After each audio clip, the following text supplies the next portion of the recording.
नमस्कार दोस्तों, आप सबका स्वागत है चावला एजुकेशन पर। मेरा नाम है अशोक चावला। और दोस्तों, आज हम जिस पाठ्य योजना के साथ मिल रहे हैं वो है औरंगजेब का जीवन परिचय। दोस्तों, अगर बात करें, ये सामाजिक अध्ययन इतिहास विषय की पाठ्य योजना है जो कि कक्षा 9 के लिए बनाई गई है। इसमें शिक्षण से संबंधित बिंदुओं की अगर बात करें तो औरंगजेब का जीवन परिचय, औरंगजेब का शासनकाल, औरंगजेब की मृत्यु, इन 3 बिंदुओं के आधार पर इस पाठ्य योजना को विस्तार पूर्वक अध्ययन करने वाले हैं। देखिए, अगर इसकी पीडीएफ की आवश्यकता है तो पीडीएफ के लिए आप हमारे व्हाट्सएप नंबर पर संपर्क कर सकते हैं। सबसे पहले आपको विद्यालय का नाम, फिर दिनांक, कक्षा, कालांश इत्यादि चीज़ें समयावधि लिखने के बाद शिक्षण के उद्देश्य पर आएंगे, जिसमें ज्ञानात्मक उद्देश्य, अवबोधात्मक, ज्ञान उपयोगी उद्देश्य हैं। सभी उद्देश्य आपके सामने स्पष्ट लिखे हैं तो आप उनको अच्छे से देख सकते हैं। कौशलात्मक एवं अभिरुचि उद्देश्य आपके सामने दिए गए। उसके बाद अंतिम रूप से अभिवृद्धि के उद्देश्य दिए गए हैं। पूर्व ज्ञान की अगर बात करें तो औरंगजेब के जीवन के बारे में बच्चे सामान्य जानकारी रखते हैं। प्रस्तावना के प्रश्नों में पहला प्रश्न देखिए, हमारे देश कौन सा है? तो भारत। भारत में ताजमहल कहाँ स्थित है? आगरा में। आगरा का ताजमहल निर्माण किसने किया? शाहजहाँ ने। शाहजहाँ को जेल में किसने डाला था? तो औरंगजेब ने। औरंगजेब के बारे में आप क्या जानते हैं? तो बच्चे समस्यात्मक हो जाएंगे। और उद्देश्य कथन में छात्राध्यापक बच्चों से कहता है कि आज हम औरंगजेब के जीवन के बारे में विस्तार पूर्वक अध्ययन करेंगे। चलिए अब आगे बढ़ते हैं। ठीक है, इसमें देखते हैं औरंगजेब का जीवन परिचय, जो कि प्रस्तुतिकरण में प्रथम बिंदु है, जिसके बारे में थोड़ा मैं और विस्तार पूर्वक बता देता हूँ। इसमें विकासात्मक प्रश्न पहले किए जाएंगे। विकासात्मक प्रश्न आप देख सकते हैं।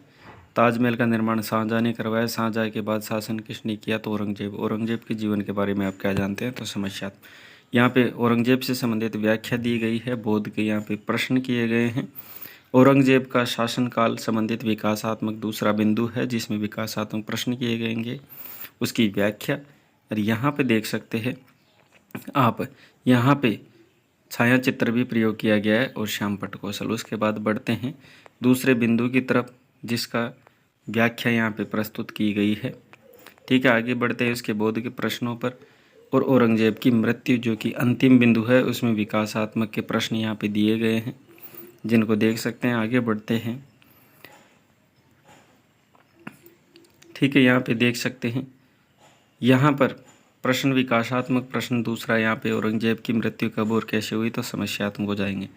यहाँ पे व्याख्या रूप में विस्तार पूर्वक यहाँ पे बताया गया है, या देख सकते हैं किस प्रकार और कहाँ पर उनकी मृत्यु हुई थी। उसके बाद बढ़ते हैं आगे। आगे देख सकते हैं यहाँ पर पुनरावृत्ति के प्रश्न किए गए हैं। मैं थोड़ा और विस्तार पूर्वक यहाँ पे बता देता हूँ ताकि आपको स्पष्ट दिख जाए। ठीक है, यहाँ पर पुनरावृत्ति के औरंगजेब का जन्म कहाँ हुआ था, औरंगजेब के पिता कौन थे, औरंगजेब कितने वर्ष शासन किया, औरंगजेब की मृत्यु कब हुई, औरंगजेब के शासनकाल के दौरान घटी कोई 2 घटनाएं बताइए। मूल्यांकन प्रश्नों में पहला प्रश्न, औरंगजेब के पिता का नाम क्या था? यहाँ अभ्यसद्य के तौर पर आपको चुनना है। औरंगजेब ने 1707 ईस्वी में सत्य धारण की, तो यहाँ पे देख सकते हैं औरंगजेब ने लगभग वर्षों तक शासन किया, तो यहाँ पे दिया गया है भरना है। औरंगजेब की मृत्यु कब व कहाँ हुई इत्यादि मूल्यांकन के प्रश्न यहाँ पे। 5वां प्रश्न मूल्यांकन का देख सकते हैं, औरंगजेब के शासन के दौरान घटी घटनाओं को लिखिए। और अंतिम रूप से गृह कार्य है, जिसमें औरंगजेब के जीवन पर एक निबंध लिखने के लिए छात्राध्यापक निर्देश देता है। तो दोस्तों, ये थी आज की हमारी पाठ्य योजना, जो कि औरंगजेब का जीवन परिचय था, जिसके संबंधित ये संपूर्ण पाठ्य योजना आपको कैसी लगी? वीडियो अच्छा लगा तो वीडियो को जरूर लाइक करें। बाकी मिलते हैं ऐसी नई रोचक पाठ्य योजना में। इसकी पीडीएफ के लिए हमारे व्हाट्सएप नंबर पर संपर्क कर सकते हैं। धन्यवाद।